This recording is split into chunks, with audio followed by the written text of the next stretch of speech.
All right. Before we end it, we got some super chats. Let's get to the super chats. We got a bunch of them today. Let's go to JH first. Nice casino ad read. Are you a prolific craftsman, Charlie? Might I find you throwing rocks? Here's $5 for a prop bet. I can see Charlie actually being like a maybe a pretty decent cards player because you know math. So I am a blackjack person. I can see that. I like sense. blackjack. Blackjack is my game of choice. I am fascinated. I would like at some point to get into craps because it looks fun. It looks so fun, but I'm terrified. Here's my thing, and this has always been my view.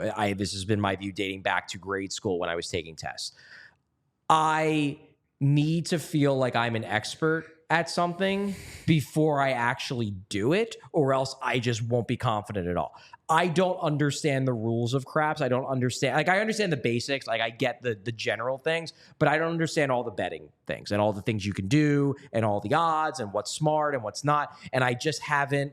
Like, what I really need to do with craps is I need to go to one of those like casino nights where you don't bet with real money and just like sit at the table and play for nothing for like 3 hours and learn the game that way. And then once I feel like I get it all, then I would feel comfortable going into an actual casino and doing it and like betting real money. But until I understand the game, and I don't fully understand the game, I will never play craps at a casino for real money. I think maybe if I watch season 4 of The Wire for a 400th time, I will understand Presbo's breakdown of it and finally understand craps, but I doubt it.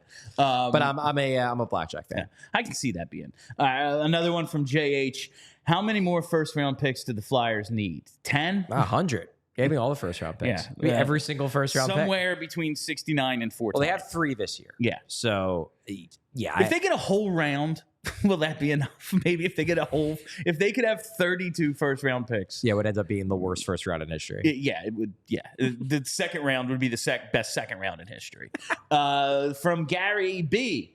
If the D hits their ceiling with a few first-round picks we have potential for a deep playoff. They have the potential for a deep playoff run, period. I mean, not now, but like with what they're building, with the assets they've collected.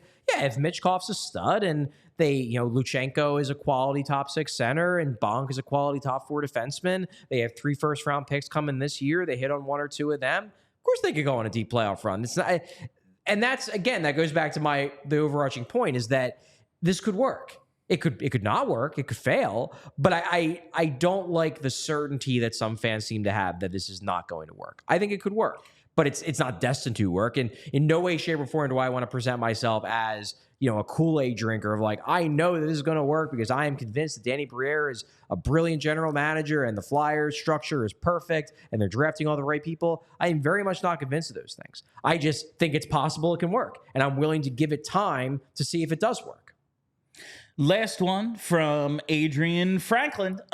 Is it possible we could see a surprise make it through camp like Kaplan, Rizzo, or Tuomaala? Yeah, maybe Tuomaala Kaplan, no, because he's going back to school. So he's not even going to be at camp. He's still in college. Rizzo, kind of a grown-up already, got through college, so he's at least of the age and maturity that could potentially make it. We'll see if he's actually good enough. And Tuomaala maybe is the best possible a wild card that could make it, probably him and Andre. Well, I think number one, we should account for the fact that injuries could throw all this into a state of flux. Because if 3 guys get hurt in preseason, then we could certainly see surprises can't make the team because people got to make the team. They got to have a roster. Yeah. If 4 guys get injured, then boom, there's spots available. Yeah. And then, Emil Andre very well could make the team if Risto comes back and can't play, and then York breaks his leg and Drysdale is still injured. Then, Emil Andre probably is making the team. If everyone's healthy, I don't think there are that many spots available for surprises. Really, assuming everyone stays healthy, the spot that is theoretically available for a surprise is Brink's spot. If Bobby Brink has a good camp, I don't think any surprises are making this team. If Bobby Brink opens the door by having a mediocre or a bad camp, then is it that outlandish to think if Massimo Rizzo has the Brink camp from last year and Brink stinks that Rizzo could earn the job over him? I'm not expecting it because I think Brink's going to be fine in camp, But like, sure, it's possible. They'll think about it. If Tuomaala has a great camp and Brink stinks, they play the same spot. They're both right wingers. Sure, it's possible. Like, I'm not expecting it because I think Brink is going to have a strong camp, but I don't think Brink is a lock. I think Brink still, like, remember going into last camp when John Tortorella said about Cam York, I don't even know if Cam York's an NHL player yet. And then Cam York had a strong camp and was a top 4 defenseman. I think they are fully expecting Bobby Brink to do the exact same thing that Cam York did at last camp, which is make it abundantly clear that I am an NHL caliber player and the idea that I am not is ridiculous. But if Bobby Brink shows up to camp and isn't good, I don't think he's a lock. And if he's the guy, like, where else are these other forwards going to play? Like, they're not playing on the fourth line. They're not. Delorier's making the team. Hathaway's making the team. Paley's making the team. So like, if you have dreams that these guys are going to push out one of those guys, they ain't.